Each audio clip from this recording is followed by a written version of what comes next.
ಕಾಂಗ್ರೆಸ್ ಕುರ್ಚಿ ಕದನ, ಡಿಕೆಶಿ ಬಣ ಸೈಲೆಂಟ್ ಆಯ್ತಾ? ಇದು ಸದ್ಯ ಎದ್ದಿರುವಂತಹ ಪ್ರಶ್ನೆ. ಯಾಕಂದ್ರೆ ಬೆಳಗ್ಗಿನಿಂದ ದೆಹಲಿಯಿಂದ ಬಂದವರು ಕೊಟ್ಟಂತಹ ಉತ್ತರ ಇದೆಯಲ್ಲ, ಅವ್ರ ಬಾಯಿಂದ ಬರ್ತಾ ಇರುವಂತಹ ಮಾತು ಅದು ಇಂಥದ್ದೊಂದು ಪ್ರಶ್ನೆಯನ್ನ ಹುಟ್ಟಿಸ್ತಾ ಇದೆ. ದೆಹಲಿಗೆ ಹೋಗ್ತಾ ಬಹಳ ಆಕ್ಟಿವ್ ಆಗಿದ್ರು, ಬಹಳ ಜೋಶ್ನಲ್ಲಿ ಹೋಗಿದ್ರು. ಆದ್ರೆ ವಾಪಸ್ ಆಗ್ತಿದ್ದಂತೆ ಸೈಲೆಂಟ್ ಆಗ್ಬಿಟ್ಟಿದ್ದಾರೆ. ದೆಹಲಿಯಿಂದ ಬಹುತೇಕ ಶಾಸಕರು ವಾಪಸ್ ಆಗಿದ್ದಾರೆ. ರಾಜ್ಯದಲ್ಲಿ ಅವರು ಸೈಲೆಂಟ್ ಆಗಿರೋದು ಕುತೂಹಲಕ್ಕೆ ಕಾರಣ ಆಗ್ತಾ ಇದೆ. ಡಿಸಿಎಂ ಡಿಕೆ ಶಿವಕುಮಾರ್ ಅವರ ಪರವಾಗಿ ದೆಹಲಿಗೆ ಹೋಗಿದ್ರು. 40 ಜನ ದೆಹಲಿಗೆ ಬಂದು ಶಕ್ತಿ ಪ್ರದರ್ಶನವನ್ನ ಮಾಡೋಕೆ ಯತ್ನ ಮಾಡಿದ್ರು. ಆದ್ರೆ ಶಾಸಕರಿಗೆ ಕಾಂಗ್ರೆಸ್ ವರಿಷ್ಠರ ಭೇಟಿಗೆ ಅವಕಾಶ ಸಿಗಲಿಲ್ಲ. ಹೀಗಾಗಿ ಹೋದ ದಾರಿಗೆ ಸುಂಕ ಇಲ್ಲ ಅಂತ ಹೇಳಿ ವಾಪಸ್ ಆಗಿದ್ದಾರೆ.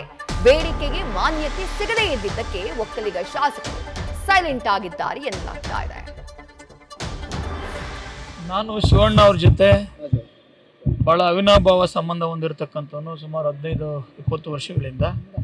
ಅವರು ಹೈಕಮಾಂಡ್ನಲ್ಲಿ ನನ್ನ ಸೀನಿಯರ್ ಮಂತ್ರಿ ಮಾಡಬೇಕು ಅಂತ ಕೇಳಲಿಕ್ಕೆ ಹೋಗ್ತಾ ಇದ್ದೀನಿ, ಬಾರಯ್ಯ ಅಂತ ಕರೆದ್ರು. ಜೊತೆಯಲ್ಲಿ ಹೋಗಿ ಹೈಕಮಾಂಡ್ ಖರ್ಗೆ ಸಾಹೇಬ್ರನ್ನೆಲ್ಲ ಭೇಟಿ ಮಾಡಿಸ್ಕೊಂಡು, ನಾನು ಸುಮಾರು ದಿನ ಆಗಿತ್ತು ಖರ್ಗೆ ಸಾಹೇಬ್ರನ್ನ ನೋಡಿ, ಹೋಗಿ ಅವ್ರನ್ನ ಭೇಟಿ ಮಾಡಿ ಅವರೊಂದು ಆಶೀರ್ವಾದ ತಗೊಂಡು ಶಿವಣ್ಣವ್ರ ಜೊತೆ ಹೋಗಿ ಬಂದೆ. ಬೆಂಗಳೂರು ಬಂದ್ಬಿಟ್ರಲ್ಲ ಸರ್ ಖರ್ಗೆ ಸಾಹೇಬ್ರು? ನಾವು ಅದಕ್ಕೆ ಮುಂಚೆನೇ ಭೇಟಿ ಮಾಡಿದ್ದೀವಿ. ಇಲ್ಲೇ ಮಾಡ್ಬೋದಿತ್ತಲ್ಲ, ಅವ್ರು ಬೆಂಗಳೂರಿಗೆ ಬರೋದು ನಮ್ಗೆ ಗೊತ್ತಿರಲಿಲ್ಲ.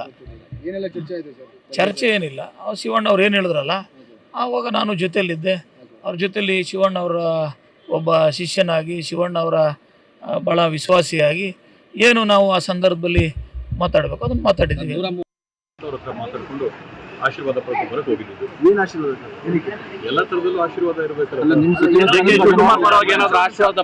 ಮಂತ್ರಿ ಆಗ್ಲಿಕ್ಕೆ ಏನಾದ್ರು ಇತ್ತೀಚಿನಲ್ಲಿ ಕ್ಷೇತ್ರದಲ್ಲಿ ಆದಂಥ ನಾವು ಮಾಡ್ತಕ್ಕಂಥ ಸಾಧನೆಗಳಾಗಿರ್ಬೋದು, ಕ್ಯೂನಿಕ್ಸ್ನ ಚೇರ್ಮನ್ ಆಗಿ ಮಾಡತಕ್ಕಂಥ ಮೊನ್ನೆಯ ಕೆಲಸಗಳಾಗಿರ್ಬೋದು, ಕಿಯೋ ಡಿವೈಸ್ನ ಅನಾವರಣ ಆಗಿರ್ಬೋದು, ಇವೆಲ್ಲವನ್ನೂ ಹೈಕಮಾಂಡಿನ ಗಮನಕ್ಕೆ ಮುಟ್ಟಿಸಿ ಬರೋಕ್ಕೆ ಡೆಲ್ಲಿಗೆ ಹೋಗಿ ಬಂದಿದ್ವಿ. ಮತ್ತು ಅವರ ಒಂದು ಆಶೀರ್ವಾದ, ಬೆಂಬಲ, ಸಹಕಾರ, ಸಹಯೋಗ ಇರಲಿ ಅಂತೇಳಿ ಅವ್ರ ಹತ್ರ ಮನವಿ ಮಾಡ್ಕೊಂಡ್ಬರೋಕ್ಕೆ.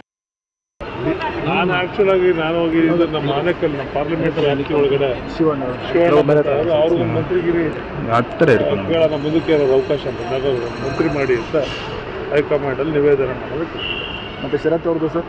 ಶರತ್ ಅವರು ಅವ್ರದ್ದು ಪರ್ಸನಲ್ ಅವ್ರದ್ದು ಅಜೆಂಡಾ ಇರ್ತದಲ್ಲ. ಹಾಂ ಸರ್, ಅಂದರೆ ಅವ್ರನ್ನೂ ಮಂತ್ರಿ ಮಾಡ್ಬೇಕಂತ ಕೇಳಿದ್ರೆ ಮಾಡಲಿ.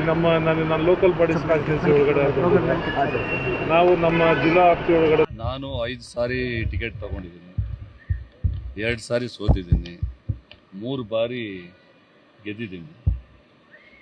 ಇವಾಗೇನು ರಿಸಪ್ಪಲ್ಲು ಅಂತೇಳಿ ಏನು ನಡೀತಾ ಇತ್ತು, ಅದಕ್ಕೋಸ್ಕರ ನನಗೂ ಕೂಡ ಮಂತ್ರಿ ಬೇಕು ಅಂತೇಳಿ ಹೈಕಮಾಂಡ್ನ ಭೇಟಿ ಮಾಡೋಕ್ಕೆ ಹೋಗಿದೆ.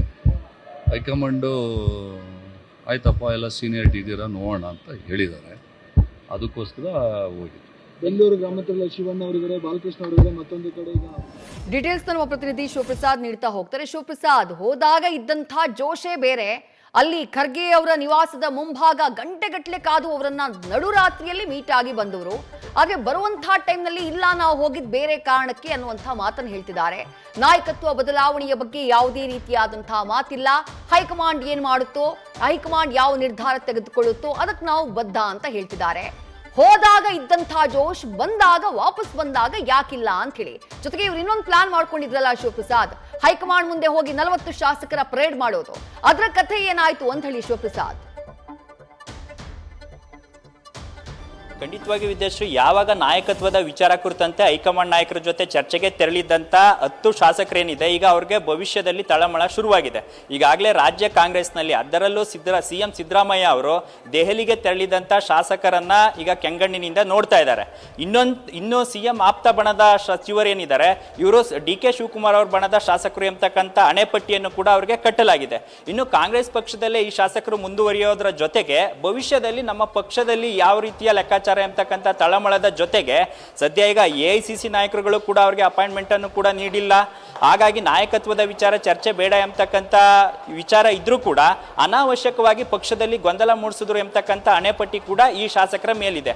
ಹಾಗಾಗಿ ಭವಿಷ್ಯದಲ್ಲಿ ಕಾಂಗ್ರೆಸ್ ಜೊತೆಗೆ, ಅದರಲ್ಲೂ ಸಿದ್ದರಾಮಯ್ಯ ಅವರ ಕಂಗಣ್ಣಿಗೆ ಗುರಿಯಾಗಿರೋದ್ರಿಂದ ಸದ್ಯಕ್ಕೆ ಅಂತರ ಕಾಯ್ದುಕೊಳ್ಳೋದ್ರ ಜೊತೆಗೆ DCM DK ಶಿವಕುಮಾರ್ ಅವರ ಬಣದಲ್ಲಿ ಇರೋದ್ರಿಂದ ಸದ್ಯಕ್ಕೆ ಮುಂದಿನ ನಡೆ ಏನಾಗಿರ್ಬೇಕು, ಈಗಾಗಲೇ 10 ಶಾಸಕರಲ್ಲಿ ತಳಮಳ ಶುರುವಾಗಿದ್ರೆ ಇನ್ನು 40 40 ಶಾಸಕರು ಅಂದ್ರೆ ಸಂಖ್ಯಾಬಲವನ್ನ ಹೆಚ್ಚಿಸ್ಕೊಳ್ಬೇಕು ಅಂತಕ್ಕಂಥ ಲೆಕ್ಕಾಚಾರದಲ್ಲಿದ್ದಂಥ ಶಾಸಕರುಗಳೇ ಈಗ ದೆಹಲಿಯಿಂದ ವಾಪಸ್ ಆದ ನಂತರ ಸೈಲೆಂಟ್ ಆಗಿದ್ದಾರೆ. ಜೊತೆಗೆ ತಾವು ದೆಹಲಿಗೆ ತೆರಳಿದ್ದ ಉದ್ದೇಶದ ಬಗ್ಗೆ ಬೇರೆ ಬೇರೆ ಶಾಸಕರು ಅಂದ್ರೆ 10 ಜನ ಶಾಸಕರುಗಳು ಕೂಡ ಬೇರೆ ಬೇರೆ ಸಬೂಬನ್ನ ಹೇಳೋದ್ರ ಮುಖಾಂತರ ನಾಯಕತ್ವ ಬದಲಾವಣೆ ವಿಚಾರವನ್ನ ಪ್ರಸ್ತಾಪ ಮಾಡಿ ಈಗ ಸದ್ಯ ಇಕ್ಕಟ್ಟಿಗೆ ಸಿಲುಕಿದ್ದಾರೆ. ಹಾಗಾಗಿ ದೆಹಲಿಯಲ್ಲಿ ಇದ್ದಂತ ಜೋಶು ರಾಜ್ಯಕ್ಕೆ ಬಂದ ಮೇಲೆ ತಣ್ಣಗಾಗಿದ್ದಾರೆ. ಈ ವಿಚಾರ ಕುರಿತಂತೆ ನಾವು ನಮ್ಮ ಖಾಸಗಿ ಕಾರ್ಯಕ್ರಮಕ್ಕೆ ಹೋಗಿದ್ದೋ, ಕೆಲವೊಂದು ವಿಚಾರಗಳಿಗೆ ಹೋಗಿದ್ದೋ, ಕೋರ್ಟ್ಗೆ ಹೋಗಿದ್ದೋ ಎಂಬತಕ್ಕಂಥ ಸಬೂಬನ್ನ ಹೇಳೋದ್ರ ಜೊತೆಗೆ ರಾಜ್ಯ ಕಾಂಗ್ರೆಸ್ನಲ್ಲಿ ದೆಹಲಿಗೆ ತೆರಳಿದ್ದಂಥ ಶಾಸಕರನ್ನ ಬೇರೆ ದೃಷ್ಟಿಯಿಂದ ನೋಡೋದ್ರ ಮುಖಾಂತರ ಸದ್ಯ ಈ ಎಲ್ಲ ಶಾಸಕರುಗಳು ಕೂಡ ಬೇರೆ ಬಣದ ಶಾಸಕರು ಎಂಬತಕ್ಕಂಥ ಹಣೆಪಟ್ಟಿ ನೀಡಿರೋದ್ರಿಂದ ಭವಿಷ್ಯದಲ್ಲಿ ಈ ಶಾಸಕರ ಗತಿ ಏನು ಅಂದ್ರೆ ಯಾವ ರೀತಿ ಇತರ ನಾಯಕರುಗಳಿರ್ಬೋದು, ಹೈಕಮಾಂಡ್ ನಾಯಕರು ಯಾವ ರೀತಿ ಕನ್ಸಿಡರ್ ಮಾಡ್ತಾರೆ ಅಂತಕ್ಕಂಥ ಚರ್ಚೆ ಶುರುವಾಗಿದ್ದು, ದೆಹಲಿಗೆ ತೆರಳಿದಂಥ ಶಾಸಕರು ಸದ್ಯ ಇಕ್ಕಟ್ಟಿಗೆ ಗೊಂದಲಕ್ಕೆ ಸಿಲುಕಿದ್ದು ಮುಂದಿನ ನಮ್ಮ ಭವಿಷ್ಯ ಏನಾಗಿರಲಿದೆ ಎಂಬತಕ್ಕಂಥ ತಳಮಳ ಈಗ ಆ ಶಾಸಕರುಗಳಿಗೆ ಶುರುವಾಗಿರ್ತಕ್ಕಂಥದ್ದು. ವಿದ್ಯಾಶ್ರೀ, ಥ್ಯಾಂಕ್ ಯು ಶಿವಪ್ರಸಾದ್ ತಮ್ಮೆಲ್ಲ ಡೀಟೇಲ್ಸ್ಗೆ. ನ್ಯೂಸ್ ಫಸ್ಟ್ ನಿರ್ಭೀತಿಯಿಂದ ನಿಮ್ಮ ಪರವಾಗಿ.